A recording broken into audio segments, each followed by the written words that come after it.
So thanks to you, if you have just logged in. I'm Chris Trani.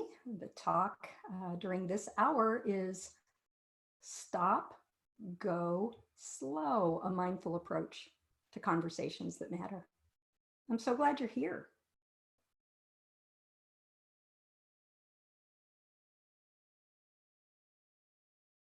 Sort of thinking of that message that they oftentimes say when you travel by airplane and they thank you for your business and say, we realize you had a lot of choices of which carrier you selected.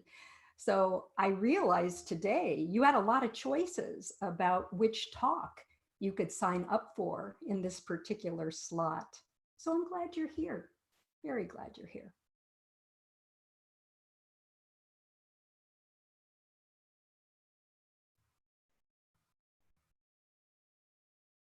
And on your screen, if you see the logo for Team Guidely, we have Avery with us today as our tech co-pilot. So if you do have any tech issues, you can enter that into the chat and Avery will be monitoring that.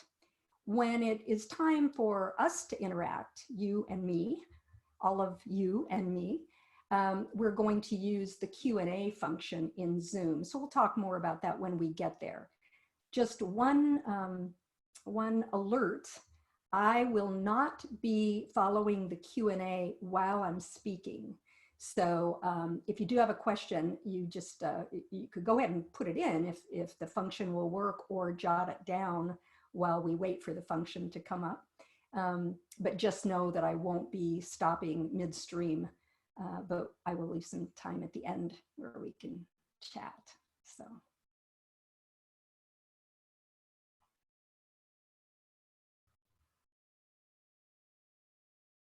All right, well, my clock says 5 minutes after the hour, and that's our official start time. So once again, thank you for being here. My name is Chris Trani. I'm coming to you from Portland, Oregon, in the northwestern part of the United States. And love it, love it, love it here.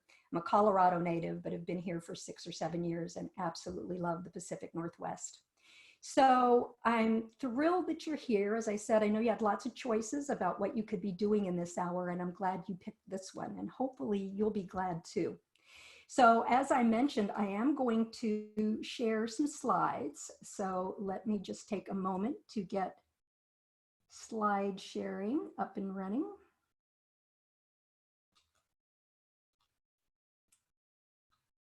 Hold on.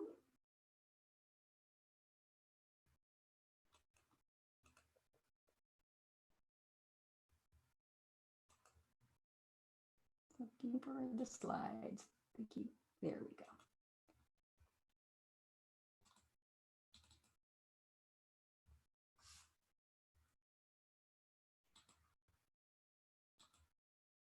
All right, I think we're set up. Avery, tell me if there's anything amiss. Otherwise, I'll just keep going unless I hear from you. So again, the title of our talk today is Stop, Go, Slow, a mindful approach to conversations that matter.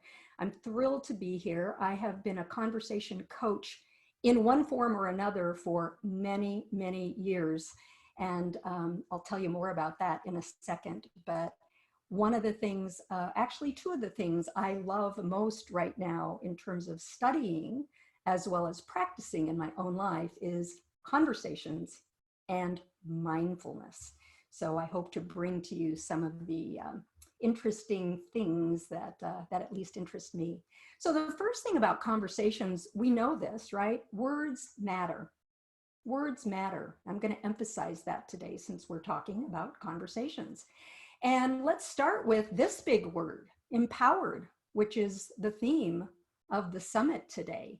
And anytime I see a word that I just feel curious about, I always go to the dictionary.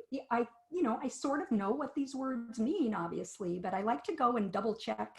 And I would say most of the time I'm pleasantly surprised with some of the different versions of definitions that just fit perfectly for whatever I'm talking about at that particular time. So I did look up the word empowered. And it's an adjective, as you can see. This is from the Merriam-Webster dictionary. Having the knowledge, confidence, or means, or ability to do things or make decisions for oneself. So I love that. So this whole day is designed towards giving you knowledge, confidence, the means, the ability to be able to do things that you want to do in your life, and maybe make some decisions about if you want your life to be different, what could help you do that. Now, the two words that really stand out for me when I think about empowered are possibility and choice. So I know that I am feeling empowered when I can absolutely embrace that there are possibilities open to me, and when I realize that there's a choice of which direction I go in. And that will make sense to you as we talk today about conversations and why those two words are so critical. So we know words matter. We also know conversations matter. And I love this quote: we speak ourselves into the world. Sort of this idea that who would we be if we didn't have words to describe who we are? How would we tell someone who we are, what we want, what we need, what we don't want, what we don't need, if we didn't have the ability to have conversations? So our conversations are closely aligned with our identity. And we will be digging into that too as well today. So I want you to pause for just a moment and think about how you have experienced the interplay between conversations and empowerment in your own life. And I want you to think about not only the conversations you've had in your life, but also the ones you may have not had. Maybe you weren't able to have them, or maybe you tried and it didn't work, or maybe it just felt too scary. So just pause, do a few seconds of reflection on how would you for yourself describe that interplay between conversations and empowerment? What would be at that intersection for you? So just a moment to reflect on the past. But now let's focus forward. What conversations are waiting for you right now? Maybe even like right after you get off of this call. Maybe tomorrow, maybe next month, maybe next year. I don't know the timing, but think about that. What are the conversations that are waiting for you? With whom? About what? And what would empower you to proceed with those conversations?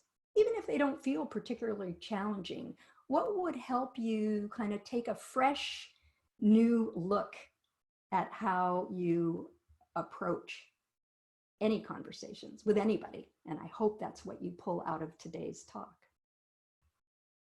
So here we are exploring today mindful conversations that empower. So we're really delving into the connection between these three really important concepts. So I want you to think of today as an invitation. You're cordially invited to. Now, really, the way I feel right now, I would probably say you're enthusiastically invited to, because I'm feeling pretty excited.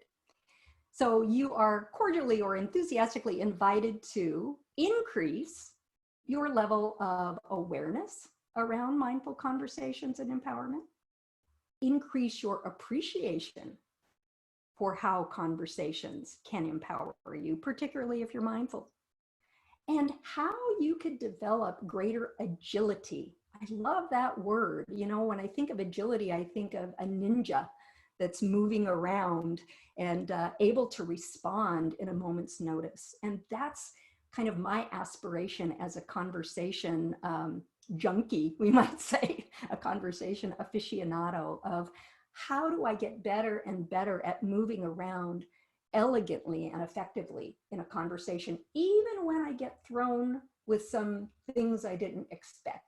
We'll talk about those too today. So this is the question that has been with me as long as I can remember, literally. Why won't people just talk to each other?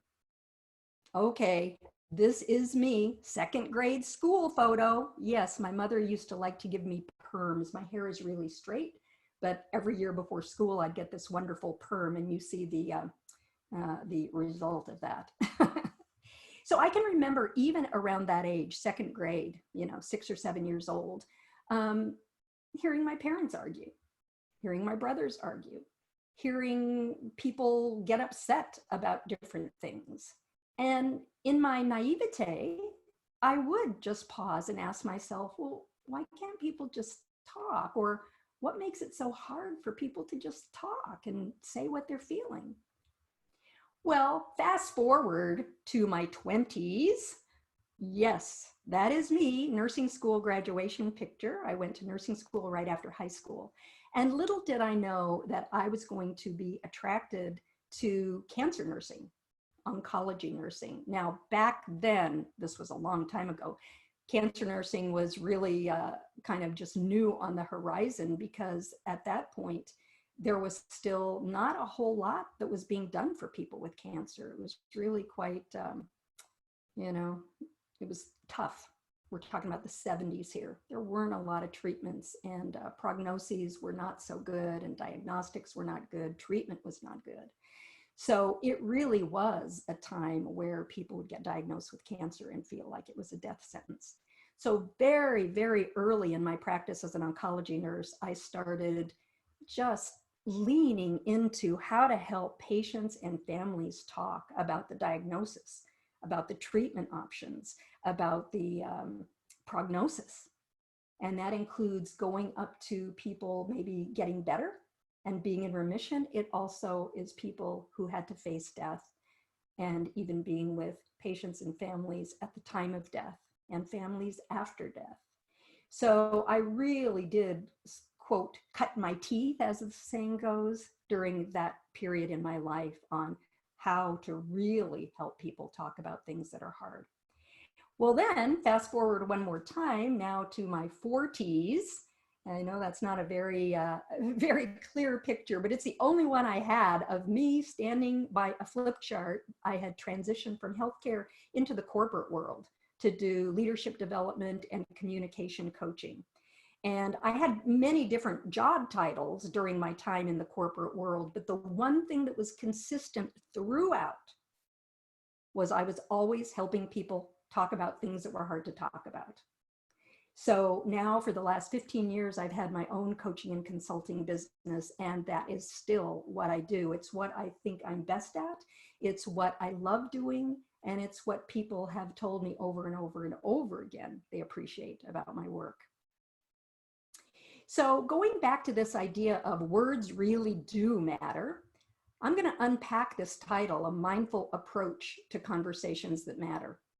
And the way I like to think about it is, with conversations, we have our outer work, meaning what we say and do. And that's usually when people come to me of like, what do I say, Chris? What do I do in this situation? And I do get to that in the coaching, but what's more important is the inner work, how we think and how we feel. And that is my focus for today's talk. We're not going to go into so much of say this or say that, but we're really going to look at ourselves and look deeper at how we show up in conversations. So let's talk about a conversation. Here's my definition of a conversation: interactive, spontaneous exchange of expressing and receiving. Yeah, that's the same thing as speaking and listening, but I like the words expressing and receiving because I think they're so much more, they come alive more for me. And I think that there's three broad reasons, intentions, outcomes we want from conversations. We have conversations because we want to connect socially, emotionally, intellectually. We have conversations because we want to coordinate action. You do this, I'll do that. You go here, I'll go there. And we have conversations to create possibilities, to create things that didn't even exist. We could be creative and brainstorm and come up with all kinds of cool things. Kind of like Guidely. What a creative possibility this whole idea of Guidely and the summit is. right? So you can imagine what kind of conversations took place for us to be here right now online doing this amazing thing today. So conversations are important. Now, what do I mean by conversations that matter? Basically, I mean, these are conversations. Now, I think all conversations matter and all conversations are important, but the ones I really want to think about today are those that shape who we become and what our lives become. And you can take time, and I've done this before as a client exercise, you could take time and say, I'm going to review my life from the framework of what are the 10 most important conversations I've had in my lifetime up to this point that have gotten me here today, that have shaped who I am and how I show up, and that have informed my life. Or you could even drop it to 3. What are the 3 conversations? So you could pick any number, but it's a really fun exercise. And if we had more ability to interact today, I would have us take some time, but make a mental note. It's a really fabulous exercise to do. Well, what about this mindful approach? Now, I know we're hearing mindful and mindfulness everywhere lately, which is a good thing. It's definitely mainstream, but we have to be careful when we talk about mindfulness because it can mean lots of different things to lots of different people. So for conversations, here is how I think of it. I think of it as real-time tracking of our intention. Now remember, the intention is in the big conversation bubble. Am I here to connect? Am I here to coordinate action with someone? Am I here to create possibilities? So I'm tracking that through the conversation to ask myself, how well am I doing with that? Attention, literally, my attention, my focus. Where is it in the conversation? Am I putting my attention where it needs to be? And if not, how do I bring myself back to my home base, my intention, and do what I need to do to stay there? And finally, last but not least, connection. Because I think really all of this at the end of the day is about connection, human connection. But the reason it's here under mindful approach is that's the other thing I try to track real time in my conversations of, do I notice that I'm leaning in and feeling connected with this person I'm speaking with? Am I pulling back, kind of feeling a little bit disconnected? And how do I accept that back and forth as normal in the conversation so I don't get wigged out? Now, speaking of connection, in the physical world, we at least could see wires that are frayed. And we could say, ooh, that's not a good connection. That's a hazard, right? Now, you may, even this morning, have had something that looked like this. I did when I was logging on. Your internet connection is unstable. So we get an error message on our computer. Connection's not good, right? And we get a little wigged out, like what's going to happen next. But we know in the human world, we don't have that. So we're talking, and our wires might be getting crossed, but we don't have anything that comes to tell us your connection is failing. And especially when we get more people in the show, in business, in our families, now, connectivity is really an issue. So again, it would be wonderful if we could have some magic guy come in and write for us in the air, connection error, do something different, right? But it doesn't work that way. So that requires that we be much more mindful about how we approach things, which leads me to one of my many teachers, Susan Gillis Chapman, who's written a book called The 5 Keys to Mindful Communication. I've been studying this model for a couple of years. I'm certified as a teacher in this model, and I love this model for so many reasons. And this is going to be the thing that I point to for today's talk, although I have other teachers and other models that I use. But today we're going to highlight Susan's work. So let me say a little bit more about Susan. Susan, in the beginning of her book, wrote this wonderful story about a pack of dogs and a hungry polar bear.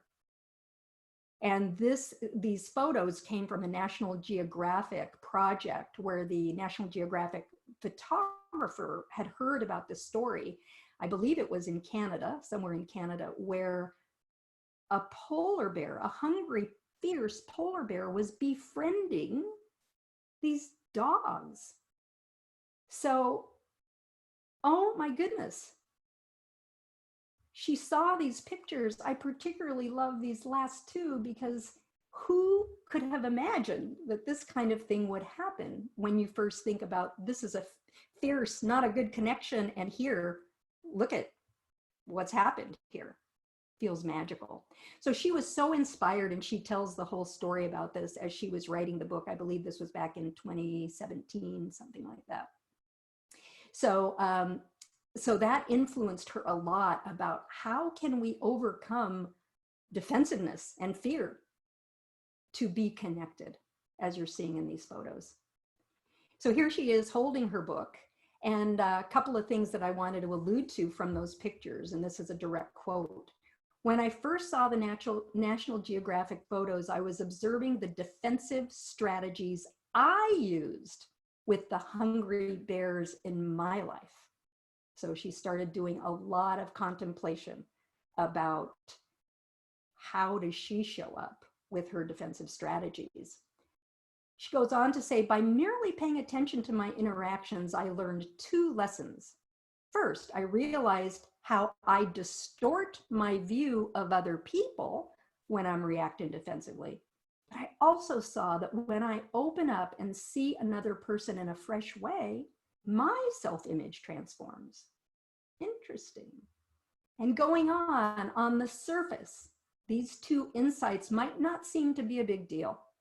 They're certainly not as exciting as a dog and a hungry bear rolling around in play, but learning how to switch out of defensiveness into a more humorous, receptive state of mind is a big deal. And it is the key to happy, harmonious relationships and communities. So as Susan continued to contemplate, she had this metaphor come to her using the traffic lights. We all, I'm sure, have been exposed to traffic lights.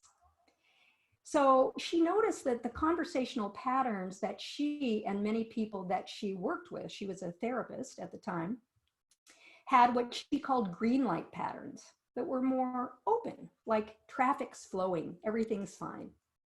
And then, of course, there were times that she and others had the red light pattern. Everything has stopped. Communication is not happening here. And you can guess what the last one is, right? The last one is the yellow light, this in-between space. And she took some time to really figure out, the green and the red was pretty easy to link up to conversations, but she took some time to figure out what would this in-between time be in conversational work? So let's first talk about the green and the red. So the green light simply means go. That's why this is in the title of the talk. When the light is green, go. Well, how do I know the light's green? What would I experience? I experience openness in this conversation. I experience nowness. And I love that sign. I'm focused right here and now, not thinking about tomorrow, not thinking about yesterday. I'm right here with you now. And this is a fun one of I am in the present. And you know sometimes how our body is present, but our mind is not present. So the good news is the body is always present, but our mind can be going to the past and future. So this is where mindfulness can be very, very helpful, especially as we start tuning into the body to help us get present. And then lastly, Susan talks about the green light being this, this sort of theme, if you will, this energy of we together. We recognize our interdependence. We're here for each other, okay? So those are three of many of the characteristics that symbolize green. Conversational green light. Now, you might think, okay, Chris, what you're talking about now is just rainbows and ponies and butterflies. So, you know, what happens when things aren't going well? Then what happens? Can you still have a green light conversation? And the reality is, yes, the green light is not all about rainbows and butterflies and unicorns. It's actually more like this. So you see there is still green in here, but it's very murky and mottled, and there's still other things. There's even some red energy, there's some yellow energy. So I wish I could have done this more flowing so that you could really get a sense of the fluidity of the green zone. And the idea is, even in a green zone, we can address tough topics, we can have differing opinions, we can deal with emotions. But what's different is we approach it as an energetic mixing zone that honors our shared human experience and our interdependence. So that's green. And I'm sure you've had lots of these conversations. I hope they're popping up in your head right now. They're lovely. Well, let's go to the red. What about the red? We know the red line stop. So what does that mean in conversation land? Red light is characterized by defensiveness, like the prickly cactus. But I like to reframe that as protection. Because if I'm experiencing a person and I say, wow, they're defensive, guess who also gets defensive? Me. But if I say, wow, they're defensive, that means that they must be feeling the need to protect themselves. That must mean they feel afraid at some level. Totally shifts, and I'm able to see kind of the guarded nature of their heart, which enables me to soften. Closedness, love this one, right? Closed mind, not open, not willing to entertain any other ideas or thoughts. And instead of we together, this is very much me first. It's about me, it's about me, it's about me. And unfortunately, you can probably think of some of these kinds of conversations that you've had. We all have. We all have. The point is, when these signals start to come, we must stop. We must take a break. We must regroup. It's not helpful to just keep pushing, pushing, pushing. Well, we've got our yellow light now. We said yellow means slow down. So what's the yellow light characterized by? First of all, something unexpected.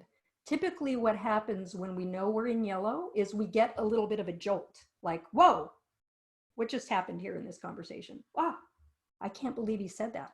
Ah, I can't believe I said that, right? So we do get, and sometimes it is a physical kind of like, or oftentimes it's just an emotional or a mental, like a jolt, but that's what the lightning bolt characterizes when you think of hearing the lightning crack, right? I was like, oh, something's happening here. I better pay attention. But we also feel unsettled, lost, confused, unclear, perplexed, unsure, disoriented, bewildered, all those things. Like there's an undercurrent, like we can't put our finger on it, but something's just not quite right. And we're uncertain, obviously. And we're uncomfortable, obviously. And we know this is an unwanted experience. So we say, get me the heck out of here. I need to get out of here. I don't like this feeling. I want it to go away.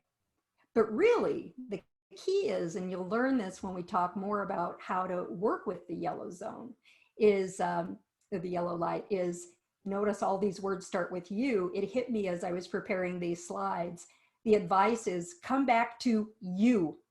Like wherever you're going, make a U-turn and come back to you and really check in with this state, because this is a really critical zone for empowerment in conversations if we don't press the escape hatch. So let's talk more about the yellow light and empowerment. Here's kind of the stages that most people report going through it. First, I'm in a conversation and I feel some fear or irritation. Things aren't going as planned and we feel misunderstood. Now, this just happened actually to me 2 nights ago when my husband was helping me prepare these slides for this talk. He's really good at PowerPoint, and we had agreed he was going to come home from playing golf early to help me with my slides. Make a long story short, he didn't come home early, and he was very tired when he came home to help me with the slides. We started talking about the slides, and I could tell from his energy that this is not going as planned. Not only did it not go as planned that he got home early to help me, but this conversation, he's tired, I'm feeling kind of oogie, I don't think he's understanding what I'm saying. Then I have a point of choice. If, thank goodness for my mindfulness skills, if I can be mindful, I can notice right then, I'm feeling this yellow light.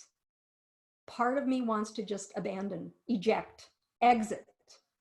And I tried that actually in the conversation. I said to him, and I didn't say it in a sarcastic way. I just said, let's just let this go. I'll deal with these slides. I'll take care of it. I shouldn't have waited so long for you to help me and right?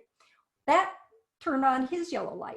Then he started feeling ashamed because he didn't get home early enough and he had made a promise to me. So now here both of us are in this oogie place. But luckily, we were able to catch it and say, this is an oogie place we're in. What do we want to do? So we could ask our question, how do we not close down with each other, go to the red light, get angry with each other, or walk away from each other? But how do we open to this moment and say, we're both feeling really unshaky here?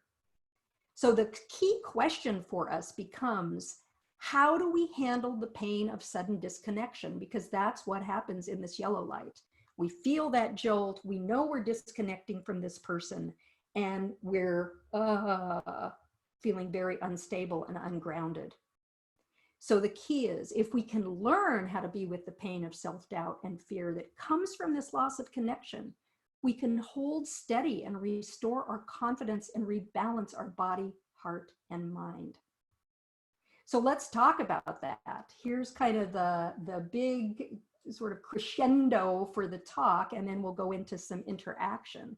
So if we think about the body, the heart, and the mind, part of taking more of a mindfulness approach, why mindfulness matters here, is that these components, body, heart, and mind, are part of what we could call our natural communication system. So let's look how each of those responds to the various lights. When I'm in the green light in a conversation, my body's awake, present, I'm alert. I can feel things, I can sense things, right? I'm really right there. Remember the nowness? My heart is tender. I can be tender to my own feelings, and I can be tender to the person who's talking to me, and just really stay open to that. And my mind is curious. Remember, this is the open state. So I'm asking questions and I'm trying to find out more and really interested in what's going on. So that's what's happening in body, heart, and mind when I'm in the green light. What about the red light? Makes sense. Body tense. Heart guarded. Remember the heart in the cage? Mind certain. Okay? Don't want more information. Sorry, we're closed. Now I just noticed that I forgot one of my animations here, going back to the green light, that when we are in that green light with awake body, tender heart, curious mind, we have a tendency, a predisposition to look for how we're the same. What do we have in common? How are we alike? So that theme of same connection comes up. But in the red light, not surprisingly, blame, right? We look for something or someone to blame. Now, the yellow light, we've already indicated, body startled, jolted, heart vulnerable, unsafe, scared, mind confused, don't know where to go with this. And now we have a tendency not to blame, but to go to shame and have a lot of self-doubt and think things like, what's wrong with me?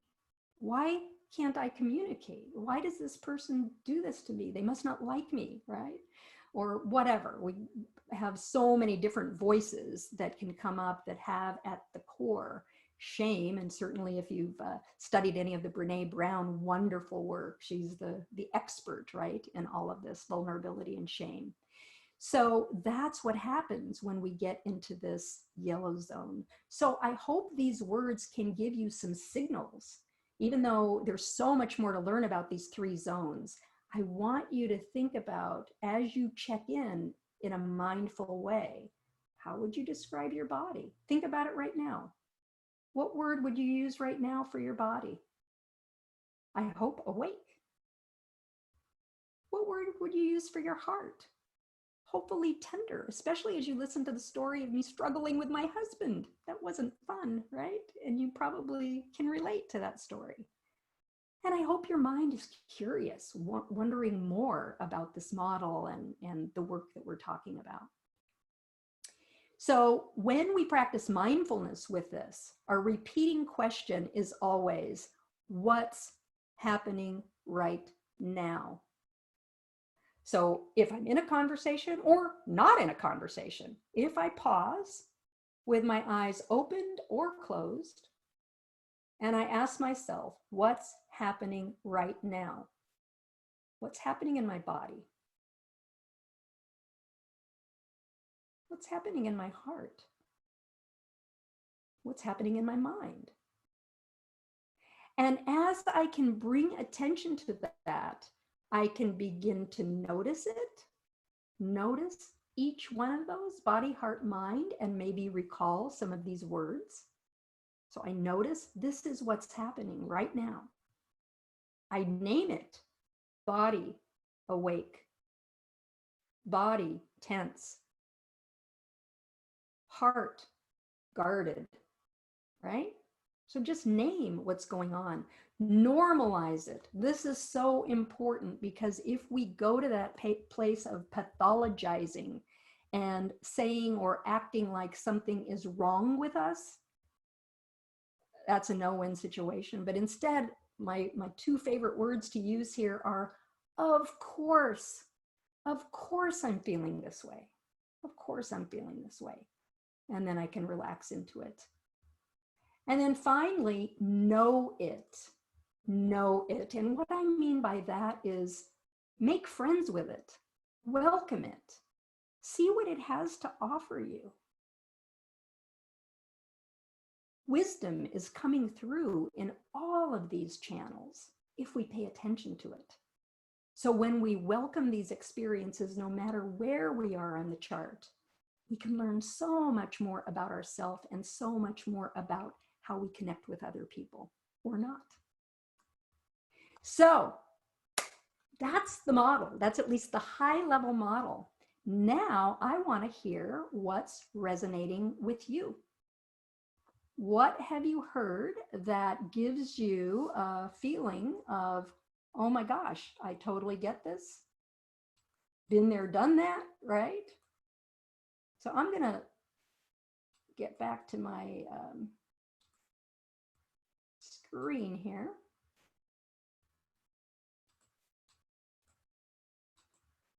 I think I better stop share to be able to see the Q&A. So if this is the Q&A box, you can type in what resonates with you. What have you heard in this talk that you say, oh my gosh?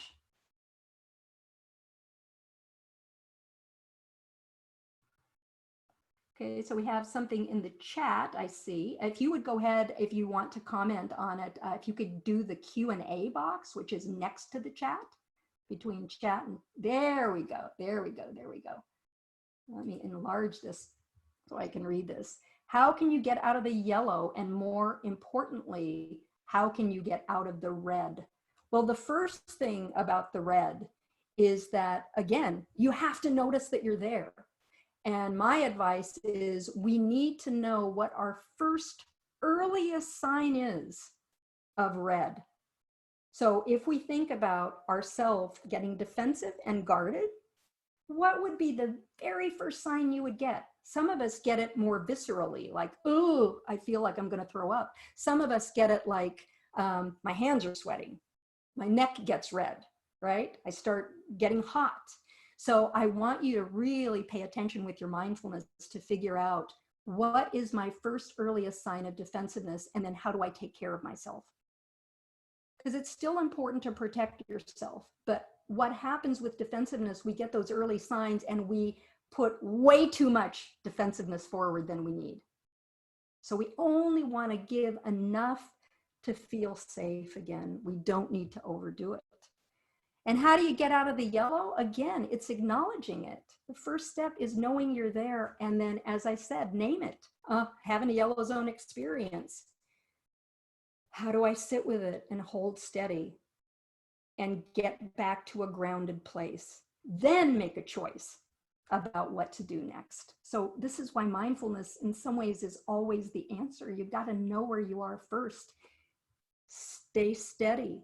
Calm down, rebalance yourself, then you can make a choice. Remember, I said empowerment is about possibilities and making choices. So as we pause in any of the zones, we can then figure out what are the possibilities here and what are the choices I can make. Okay, identifying what's happening now resonates with me. I never slow down to identify out. Hey, you and everybody else, we are not good at slowing down, number one, and we are not good at checking in with our body to see how we're really feeling. Love the traffic light analogy. We'll put it to work with my family. Yay! My wife telling me, okay, something, there must have been something about my story maybe that Ken's pointing to. This could be a mindfulness gap, but can't read. Oh, red happens instantly. I haven't found a way to be aware of it. Yeah. I would say you are absolutely correct. It's a mindfulness gap. And this is why it's helpful if you can practice mindfulness not in conversation. In other words, a lot of my mindfulness practice is done in stillness, in quiet, because that's what helps me build my muscles. It's kind of like I go to the gym, right?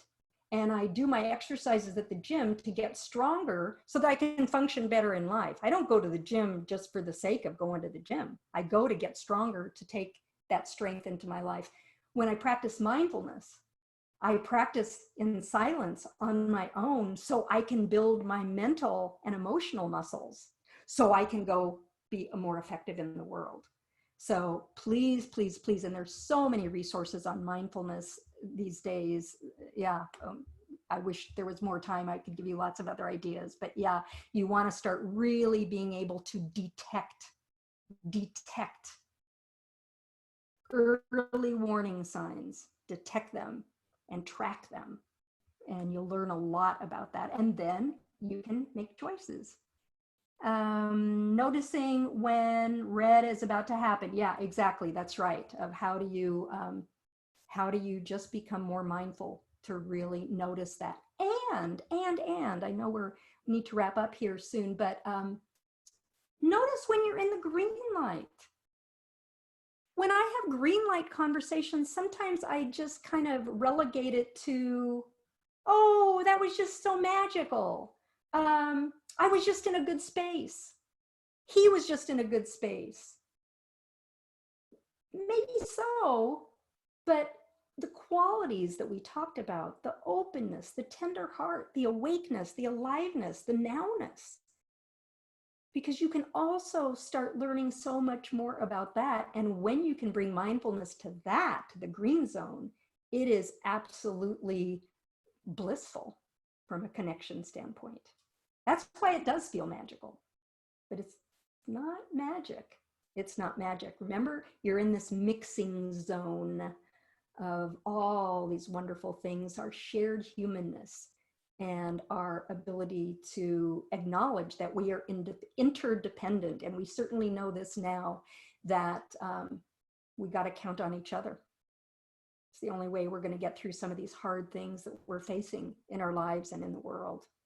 So I know we are at time. I think I got many of the questions. Let's see if there's anything. Okay, somebody who said something. All right, awesome. Well, just one final quick thing. Let me exit out of here. I just want to give you one more slide to wrap up.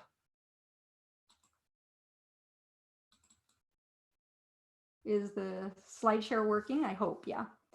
So bottom line is thank you for being here today. Remember, Words matter. Conversations matter. Mindfulness matters. And you matter. And if you're interested in more information, obviously you saw Susan Chapman's book, but for more information on her work and some of the work we're doing, there is a website called the Green Zone Institute.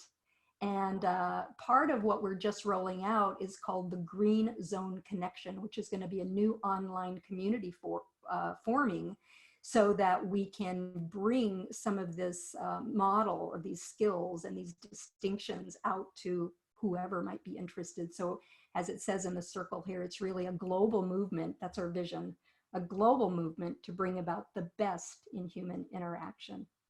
So with that, I thank you, thank you, thank you. I hope this helps, and be kind, take care, stay well. Thank you.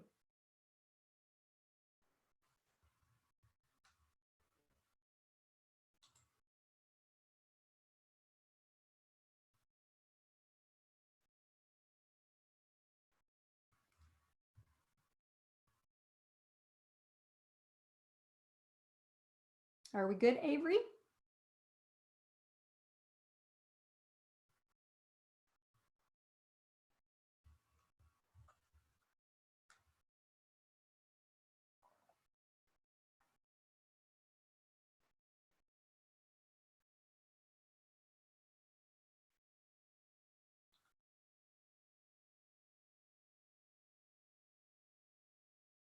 Avery, are you there? Yes. Okay, are we all good? Ready to wrap? Yeah. All right. Thank you so much for being there for me. I appreciate it. Yeah, of course. It helped me stay in the green zone. All right. Thank you, Avery. You're welcome. Bye-bye. Goodbye, Bye. everyone.